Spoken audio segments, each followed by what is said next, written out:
At the start of the new year, Michigan's minimum wage went up by 23 cents per hour, but that increase could have been much higher. 13 on your sides. Keely Lovern joins us now to explain what this means for Michiganders. Keely. Well, this current increase of $9.87 to $10.10 per hour is because of Michigan's Improved Workforce Opportunity Wage Act of 2018, which is currently pending legislation, and that could affect current and future minimum wage increases.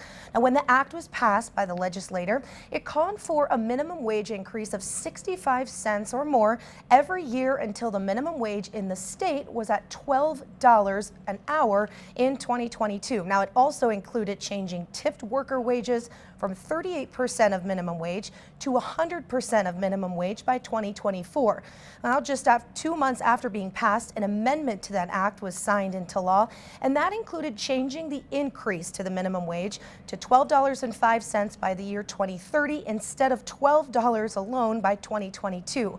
It also locked in tipped worker wages, 38% of the minimum wage. Now, that amendment is currently pending the result of an appeal after the Michigan Court of Claims ruled it unconstitutional. So now it's a lot of information, a little confusing, but here's what we know right now. Effective January 1st, 2023, the minimum hourly wage increased to $10.10 per hour. The 85% rate for minors age 16-17 increased to $8.59 per hour, and the tipped employee rate of hourly pay is now to $3.84 per hour. Now, the court's claim of ruling that the legislators adopted an amended tactic was unconstitutional has been appealed.